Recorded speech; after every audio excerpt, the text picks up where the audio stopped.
Welcome to Day 7 of Module 1 on solid-state devices. Today we focus on generation, recombination, and the continuity equation. A semiconductor is dynamic. Thermal energy constantly breaks covalent bonds, releasing free electrons and leaving behind holes. The lattice exists in a state of dynamic equilibrium. Generation is the creation of electron-hole pairs.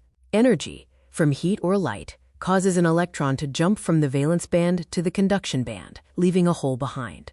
Recombination is the destruction of electron-hole pairs.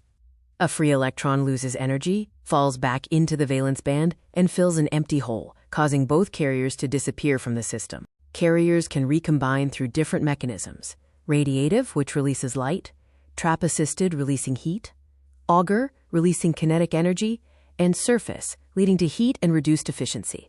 Trap-assisted recombination occurs when crystal defects or foreign atoms create energy traps. Electrons fall into these traps before reaching the valence band, creating non-radiative heat. Carriers live for a limited time, which we measure as carrier lifetime, represented by tau.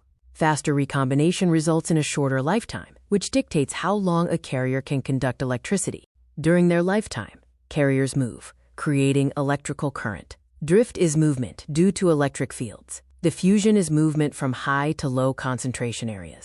The total change in carrier population is determined by the carrier ledger. This ledger accounts for inflow, generation, outflow, and recombination. The continuity equation calculates the conservation of particles by combining drift, diffusion, generation, and recombination. It tracks the precise carrier concentration at any point in time.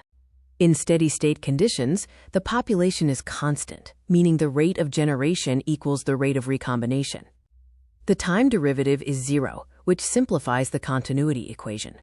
To summarize Module 1, Day 7, generation creates electron-hole pairs, while recombination destroys them. Carrier lifetime measures the duration between these events, and the continuity equation is the ultimate tool for accounting for carrier populations.